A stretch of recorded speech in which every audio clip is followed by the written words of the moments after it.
The man who bought the Culver Ranch had never touched a cow in his life. Frank Hadley knew that the moment the new owner walked the property in boots that still had the price sticker on the sole. Frank was 67. He'd been the ranch foreman on Culver for 23 years. He knew every fence post, every water hole, every ridge where the wind hit wrong in January. He knew the land the way old men know land, not from studying it, but from standing on it long enough that it started talking back. The new owner's name was Garrett Nolan, 44, software money. He'd built a logistics company that moved digital boxes around digital warehouses and sold it for a number with too many zeros to say out loud in ranch country without sounding like a liar. And he'd bought 12,000 acres of sagebrush and bunchgrass in the Columbia Basin of eastern Washington, between Ellensburg and Vantage, where the Cascade rain shadow turns the landscape dry as paper and the sky stretches so wide it makes your chest hurt if you look at it too long. Garrett had a plan. He told Frank about it on day one, standing in the yard with his unstickered boots and a leather portfolio full of spreadsheets. I'm going to build a premium beef operation, 500 head within 3 years, data-driven management, best beef in the Pacific Northwest. Frank looked at 12,000 acres that received 11 inches of rainfall per year and supported roughly 40 animal units per section. 500 head on this ground? Garrett opened the portfolio. I've modeled the carrying capacity. Frank didn't argue. Hired men don't argue with the man who signs the check. They wait for the land to deliver the argument on their behalf. The land is patient, but it always argues back. Year 1, Garrett invested $1.2 million, 120 registered Angus cows from Montana, 6 to 12,000 each, 6 bulls at an average of 52,000. The kind of genetics that fill catalogs with numbers predicting excellence. $312,000 in bull power alone.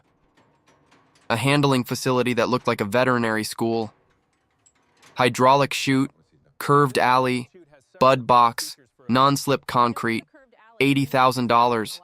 Designed by an engineer in Colorado from satellite images. Irrigation on 300 acres of bottomland. Pivot sprinklers turning sage flat into hay ground. $240,000. A ranch manager from Texas named Kyle Drummond with a degree from A&M and a vocabulary that included words like throughput and optimal stocking density. Frank watched from the bunkhouse.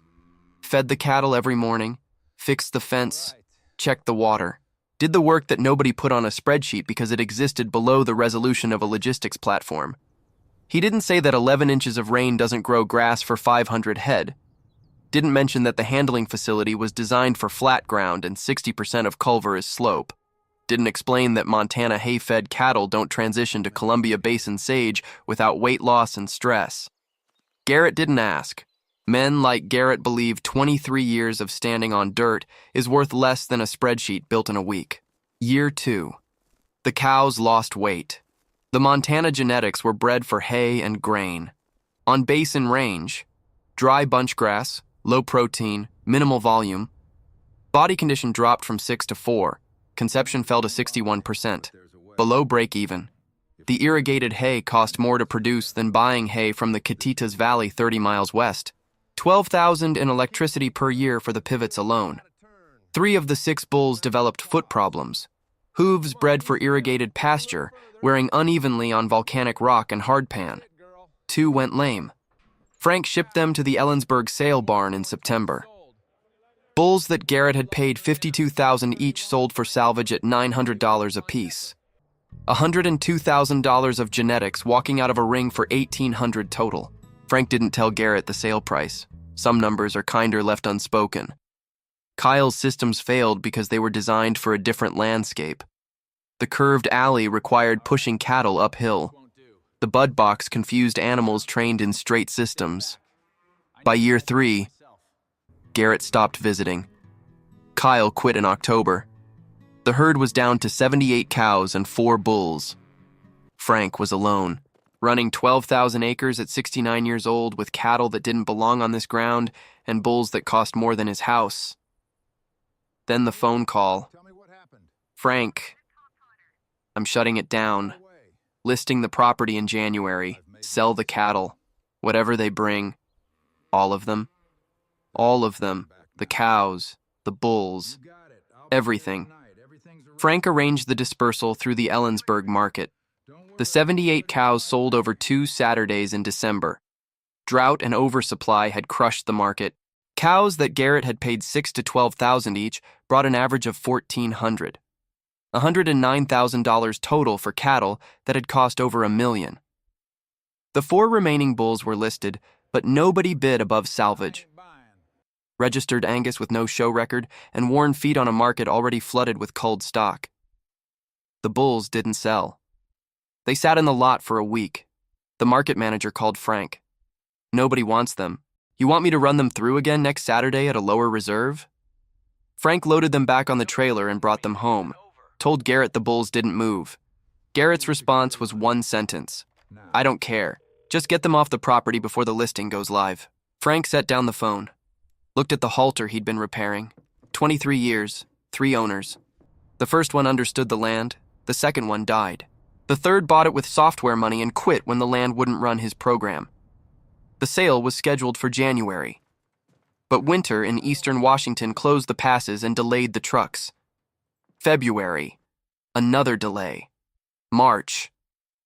The livestock market was backed up. The cattle stayed. And Frank started watching. The 4 bulls, freed from Kyle's feeding schedule and management routines, began doing something Frank hadn't seen from cattle on this property in 23 years. They moved. Not the tight, repetitive circuits that managed cattle walk between feed bunks and water troughs. Real movement. Broad, sweeping patterns across 12,000 acres that followed the grass and the moisture and the season the way animals follow those things when nobody tells them where to go. They split into 2 pairs. 2 on the north range, 2 on the south. They grazed the creek bottoms in early spring when the moisture pushed the first green growth. Moved to the ridge tops in summer when the bunchgrass cured and the lower ground dried. Came back down in fall when the bottomland cooled and the late forbs emerged. No fences directed them, no rotation schedule, no consultant's plan. Just 4 bulls following 12,000 years of instinct on a landscape that had been waiting for exactly this kind of disturbance since the last ice age retreated. By May, Frank noticed the grass. The bunchgrass in the areas the bulls had grazed in March was coming back thicker, not subtly, visibly.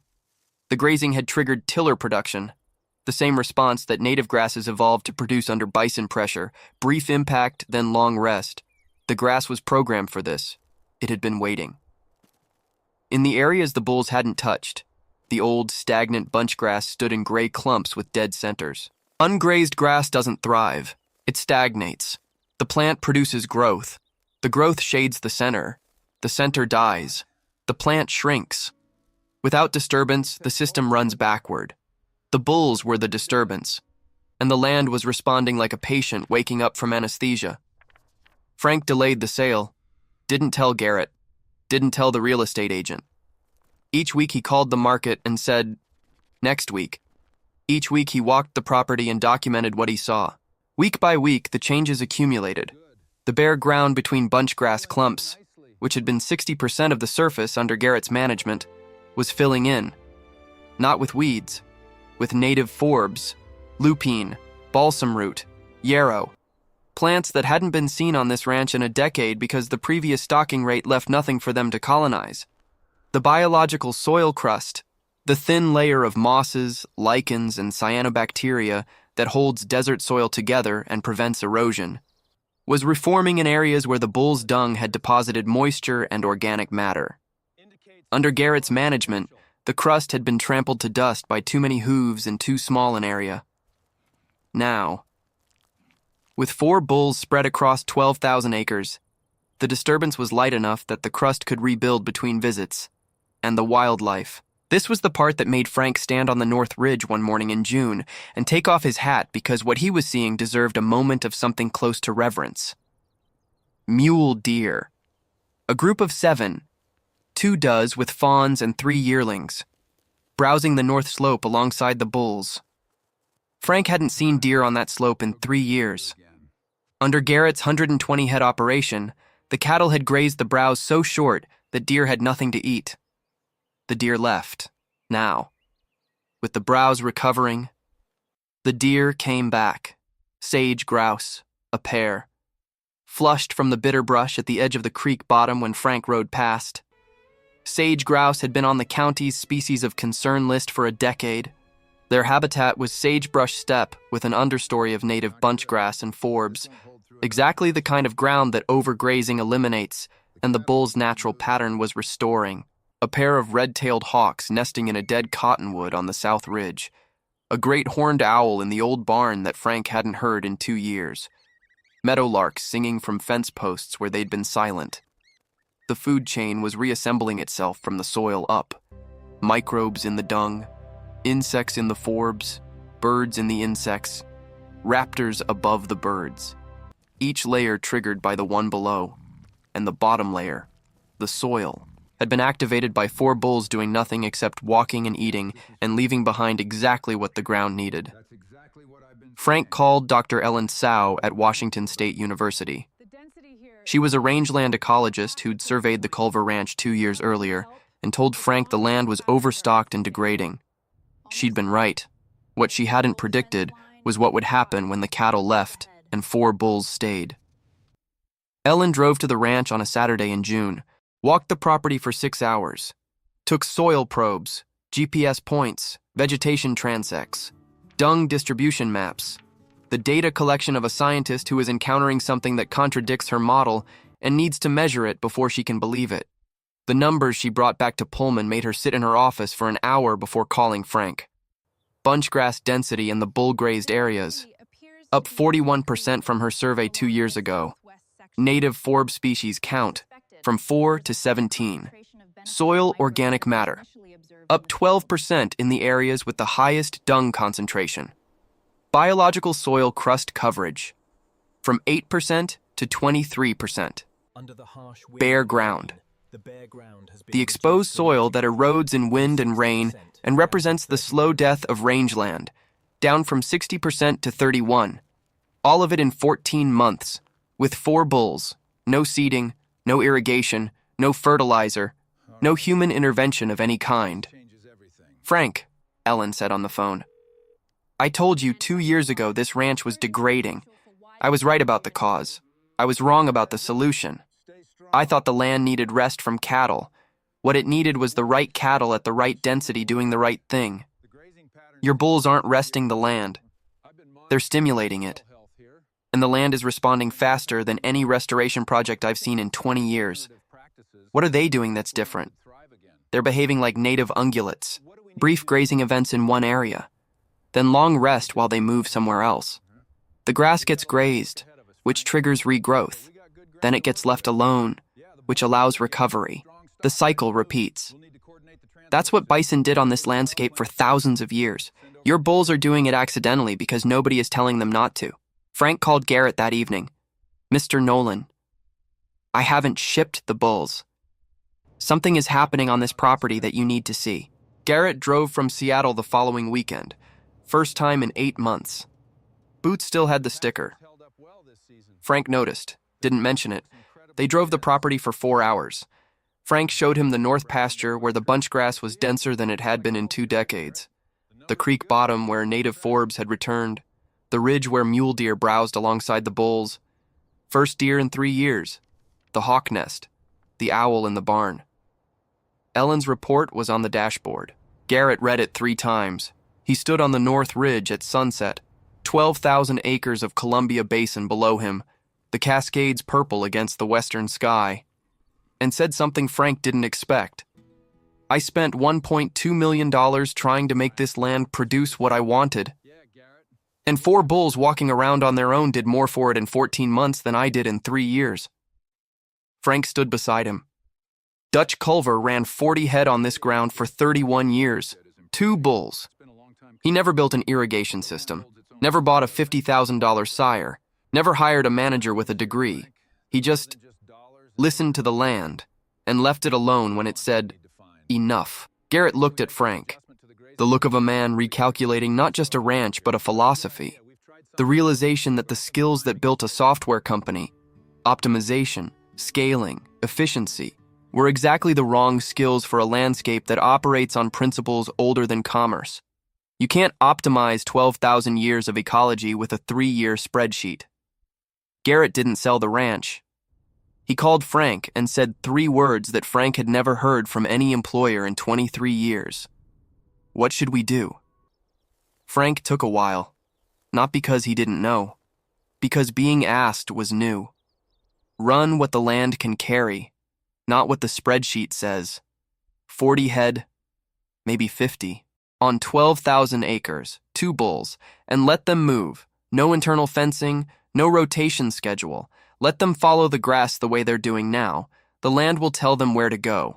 Your job is to not get in the way. Garrett sold 2 bulls to a ranch in the Kittitas Valley where the rainfall was 20 inches and the ground could support their frame. Got $3,500 each. $7,000 total for bulls he'd paid $104,000 for. The Kittitas rancher knew he was getting a deal. Garrett knew he was getting rid of a memory. Both were right. Kept 2 on the Culver Ranch. The 2 whose feet had remodeled and whose bodies had adapted to the basin ground over 3 years of walking on it. Bought 36 commercial cows from a rancher in Kittitas County whose genetics were adapted to similar country. 1,200 a head, 43,200 total. Frank designed the program, not on a spreadsheet, on the land. He walked it, mapped the water, mapped the grass, used the patterns the bulls had been following as the blueprint. He shut down the pivots. The 300 acres of irrigated bottomland returned to native vegetation within 2 seasons, parked the hydraulic chute, worked cattle from horseback. No ranch manager, just Frank. First calf crop, 31 calves from 36 cows, 86% conception, on range where Garrett's premium genetics had achieved 61. The difference wasn't the bulls, it was the cows. Adapted cattle on adapted ground. The genetics match the landscape. The landscape feeds the genetics. The calves sold at the Ellensburg market that fall. Net profit per calf was higher than anything Garrett's $1 million operation had produced, because the expenses were gone. No irrigated hay at $12,000 in electricity. No ranch manager at $80,000. No facility maintenance. The land was doing the work for free. Ellen returned for a second survey 18 months after the first. The numbers had accelerated. Bunchgrass density, up 63% from her original baseline. Native forb count, 24 species. Soil organic matter, up 19%. Bare ground, down to 22%. Sage grouse, from 2 individuals to a lek of 11 males displaying on the South Ridge. The first active lek documented on the Culver Ranch in the county's records. Mule deer, from 0 to a resident population of 30 plus using the property year-round. Raptor nesting pairs, from 1 to 4. 2 red-tailed hawks, 1 ferruginous hawk, 1 great horned owl. Pollinator species, native bee diversity up over 200% in the forb-rich areas the bulls grazing had opened, and the soil carbon. Ellen measured it carefully because she knew the number would be challenged. The bull-grazed areas were sequestering carbon at a rate of 1.3 metric tons per acre per year, comparable to planted forest, on land that had been degrading under conventional management 3 years earlier. She presented the data at a rangeland symposium in Boise that fall. A rancher in the audience raised his hand. "So you're saying we should all go bankrupt and leave 4 bulls on the property?" Ellen shook her head. "I'm saying that 12,000 acres with 4 bulls and a 69-year-old foreman produced better ecological outcomes than 12,000 acres with 120 cows and $1 million infrastructure investment. The bulls aren't magic. They're just doing what ungulates have always done. We've spent 50 years trying to improve on a system that's been working for 12,000 years. Maybe the improvement is stopping." Garrett told a reporter from the Seattle Times, "I made $200 million building a logistics company. Then I spent $1.2 million trying to run a ranch the same way. The company worked because I controlled every variable. The ranch failed because I couldn't control any of them. The rain, the grass, the soil, the genetics of plants that have been adapting to this ground for 10,000 years. None of it responds to a spreadsheet." He paused. "I didn't learn that from a book. I learned it from a foreman who's been saying it to the dirt for 23 years. I just had to lose $1 million before I could hear him. Frank still runs the Culver Ranch, 70 now. Garrett pays him what he's worth now, which is more than Kyle Drummond made and less than what the land itself is worth, a ratio Frank considers fair. Garrett visits monthly, doesn't bring spreadsheets anymore, brings binoculars, walks the ridges with Frank and looks at grass and sky and the specific fullness of the Columbia Basin that isn't empty at all. It's full of things that don't make noise. The handling facility still stands, empty. The hydraulic chute rusted in the locked position. The curved alley has tumbleweeds growing through the concrete. The Budbox gate is frozen open, an $80,000 monument to solving the wrong problem. Frank walks past it every morning, doesn't look at it. The bulls are on the north ridge, the cows are in the creek bottom. The bunch grass is taller than it's been in 30 years. Sage grouse are displaying on the south ridge. Deer browse alongside cattle that don't care about deer because nobody taught them to. Hawks circle above a landscape that is rebuilding itself from the soil up. Microbe by microbe, forb by forb, wing by wing.